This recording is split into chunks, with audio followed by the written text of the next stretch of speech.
Welcome back to a very special update here on the Cows channel on Sunday, because it is not another episode of A Cow's Opinion. I am still a little sick, but we have version 1.3.3 of the Dungeon Beneath. It is a game I like just playing around with, messing around with my own. Maybe we will do some more Dungeon Beneathing. I am not sure, but they have had one of their biggest updates ever, and it's back from the dead. And this update brings new characters, a new hero, new mechanics, items, artifacts, and more. We're going to look at 1.3.3, the Undead update, right the hell now. And first off, the biggest part of this update, soul casting and new characters, because the dead have arisen. This update brings a new type of playable character, the Undead. Undead characters have a new keyword, soul casting.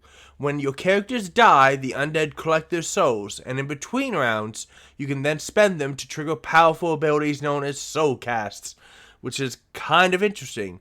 Harvest the souls of your enemies and even allies and use them to cast powerful magic. Now, we have, first of all, our new undead hero, Elsbeth from Beyond. Elsbeth spends souls in between rounds or at the start of battle to deal damage to enemies. She is 5 hit points, she has an attack of 2, she is not mobile, and for one soul cast, or I'm guessing one soul, she will deal 2 damage to the nearest enemy, max souls plus 1, and she is inexhaustible. Oh, so she can move around, okay. Meanwhile, we have new recruitable characters to help you take advantage of this. We have Deadeye, who can be found all throughout the dungeon. At max level, this undead archer has 7 hit points, 1 attack, 4 speed, no restrictions, and has 1 damage for every other allied undead character. So you really want to build an undead team around him, which is even easier than ever before, but we'll get to that later. We also have the Fallen Adept, found throughout. At max level, this undead mage has 5 hit points, 2 attack, back only restriction, and 3 speed. Soul Cast X deals 4x damage to the nearest enemy in this lane, max souls plus 3. So you spend the souls, you can deal a lot of damage. We also have the Fallen Bannerman, who can only be found in the 2nd and 3rd. At level 3, this undead fighter is an 8 hit point, 2 attack, no restriction, 4 speed character, and has Soul Cast 1. All allied archers will attack. So if you can get a couple of archers or even these guys, you can do a lot of extra damage. Max souls plus 1. Then I love this. Look at this guy. The Juggernaut, found only in the lowest level. This undead fighter is 10 hit points, only on 1 attack, front restriction, very slow speed. But at the end of the round, for every soul, randomly gain 1 power or restore 1 health, max souls plus 2. So this guy can really amp up his abilities. If you could just, you know, the undead thing is good because it counters enemy units that like constantly summon things. We also have the Necromancer, who is found all throughout, and his skeletons are 1 attack and 3 health. At max level, he has 5 hit points, he has 4 damage, back restriction, speed of 3, soul cast for 2, summons a skeleton, which is again 1 attack, 3 health character, max souls plus 2. The Necromancer is just going to keep your soul casting up. He's not infinite because he has to spend 2 to summon 1, but he will definitely be able to help keep you topped off, as well as he's probably going to always be able to summon a blocker. We have the Soul Conduit, another archer, which is found at levels 2 and 3. Oh, he's not undead, though. Look at that. Interesting.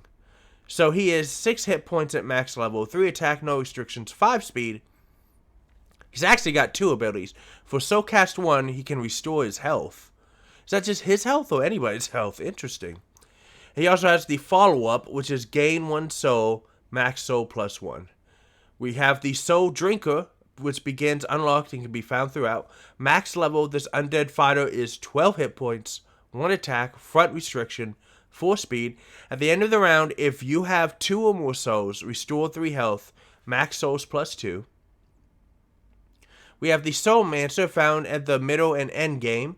This level 3 undead mage at max stats is 4 health, 3 attack, back restriction, speed of 5, and at the end of the round, if you have no souls Oh, you gain 2 souls and 4 power? Oh, so it's a... He's also somebody who will really... That's interesting. Let me go back for a second. Okay, +1 power, not +1. I thought that was a little... Yeah. +1 attack is a lot more useful because you gain... Attack stays. Power expands when you hit somebody. And finally, the Taurus Guard, unlocked. All these guys begin unlocked. They want you to do this immediately. Can be found throughout, but at max level, this undead fighter is 10 hit points, 1 attack, frontline restriction, speed of 2, and as the soul cast 1, give all other allied undead 3 armor, so he can really make you beefy tanky. Now, it's easier than ever to get these guys, and any guys you want, because we now have alliances. Each hero now begins with 2 alliances. One always assigned to them, and the other randomly chosen whenever you roll a game. Your alliances will increase the odds of seeing certain characters at campfires, helping you put strategies easier. This is a huge quality of life improvement that a lot of people have been asking for because it's going to make it really, really simple to build teams again. You'll be able to see a hero's alliances before you start a game, which gives you more control over how you want to play. We have the Skull, Heart, Metal, Sun, Branch, Hammer, Poison, Scale, and Death. Now, just in case some of those are obvious and some are not, Skull means you have more undead. Heart means characters are gain and use health. Metal, gain and use armor. Hammer is for dwarves. Branch is for summoners, or anybody who summons. The Sun is for gain and use power. Poison is poison's abilities. The Scale is for the lizard folk. And Death is for doom. Now, there's even some stuff that they can make other alliances for in the future, so this is not necessarily all the alliances you will see. As more characters are added to the game, it becomes increasingly difficult to find the characters you need to make a specific strategy work, and it's really necessary to have a specific strategy. The alliances help address this concern, while still adding randomness to result in interesting builds.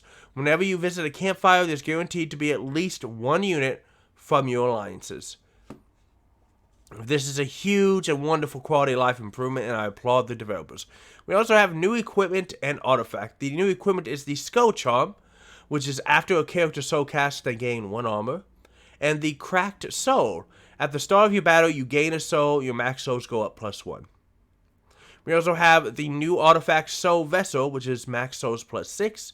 And the new artifact, the Summoning Bell, which summons 2 spectral hammers to start the fight. Some really cool stuff there, and we have new quality of life features. Characters that summon now show their summon stats and abilities. Vastly important. Vastly important. More user interface and in-game features have auditory feedback while hovering or interacting them. The Book of Champions is now accessible from the title screen. Do you have any idea how long I've asked for that? That's amazing. You can also now preview the abilities of upcoming dungeon bosses. I asked for this for so long. It's amazing. You can now delete your save file from the settings menu. This is permanent. So if you decide, you know what, I just want to start all over, which may be fun for me to do if they keep updating the game just to like show you guys how to play this game late, like in new. That would be cool, but remember this is permanent. Once you delete it, you gotta unlock it again. The Dungeon Beneath is also now playable in German. Mein Gott! But that's just the start because they want even more languages. The German language translation is only 95% complete. And if you want help, you can translate the Dungeon Beneath by visiting their localizer page. There's a link here in the Steam updates. And special thanks to Steven for his help. They are testing out community-driven localization because we found that community translators are often more accurate than professional ones. Additionally, translation can be expensive and time-consuming. That said, this is still a work in progress and expect more updates in the future. We have some character updates. The Sanguinist is now undead, as is the Wraith Conduit and the hero Tazgun, the Ascended Summoner. The Hunter now has follow-up, deal 1 damage to the lowest health enemy once, twice, 3 times, but now only has 1 attack. Interesting.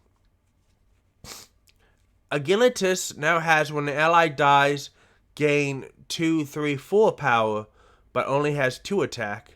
The Knight's Marksman, the Agilitas, the Ranger, and the Elder Grix, she who swims alone, are now inexhaustible. That's probably really good. The hero Xander's third, the Golden Emperor, has 1 attack, for every 5 gold, which is a bounce because they used to have it from every 4. But, you know, that's probably easy to stack. And Nyx of the Old Moon has gone to 3 attack, up from 2. We have some enemy updates too, guys. These are all just bounces. I don't think any of them are game-breaking in any way. The Primordial Flame has been reworked. Uh-oh. The Hand of Abaddon now has slightly lower health, but its minions have slightly more health. Don't know if that makes them easier or harder. Have to test. Nazatoth has increased damage of several shadows from 1 to 2. Illithar has increased the health of several of his demons. That just makes them harder. Yeah, these are just making them harder. And the Harbinger now has 5 health, down from 6. Other updates is that they have reworked how the score is calculated. This is important, especially for those of you who are still unlocking things. Defeating the final boss is now worth more points. Unspent gold now counts for fewer points, and every round played subtracts from the final score. The average run should have roughly the same final score. They're not trying to change that. These changes are meant to add more nuance to a high score attempt. Previously, the highest scores could only be obtained by gold farming. And this is still a work in progress. If you guys don't like it, let them know down in the comments. Now here's some bad updates, guys. The Potion Belt has increased from 10 gold to 12, and the Holy Scepter has increased from 12 gold to 14 gold. That sucks for those of us who, like me, really like heal builds. I'm guessing that they were just always taken, and you just have to bounce it. They've updated some of the daily challenges, and they've changed the speedrun achievement to require reaching a final boss in 40 rounds, down from 60. Runs have gotten much faster since the game launched, making the achievement trivial. I don't think so. I don't know if I've ever achieved it. Have I? Have I? This updated achievement should be a bit more challenging, but still manageable for specific comps. And bug fixes are fixed a bug where the Midas Belt wouldn't trigger when used by a hero, as well as others, and added the correct pricing for items that were missing. Increased prices at highest difficulty levels. Okay. So we're going to rate this up because I like this. But before we end this, I want to check my achievements and see did I ever get that, because it made it trivial. I don't think it's trivial. Oh. Well. Huh. I've gotten 30 out. I'm not even trying to get all achievements. I've gotten 30 out of 36. What am I missing? I have killed an Aram Worm. Legend, close the portal, Legend. Oh, no, I have not cleaned this one. So the lowest one I've got is defeat a god on... Oh, no, not even defeat, just challenge on Triple Game Plus. Challenge a god with a follower in your party. Hell no. Close the portal. I've got that, yeah. So this is the hardest thing I've ever done. Challenge a god with the Lost Adventurer. Beat the game on Quad Plus. No, just challenge the god on Quad Plus. Challenge the god on 5 Plus. I have not actually killed the worm. Killing the worm is just trivial, honestly, because it's not very hard to do. But guys, I have this reviewed. I've gotten 76 hours played. This game is just so much fun. I'm going to mess around with it. I can't promise you, especially with as busy as the channels will be, that we will have a lot of runs on this, but maybe 1 or 2 might be fun. Let me know in the comments below. I'm still sick. I'm taking some time to go nap. Thank you so much for watching, and remember, play more games, because games are awesome, and you deserve awesome. And I'll see you next time.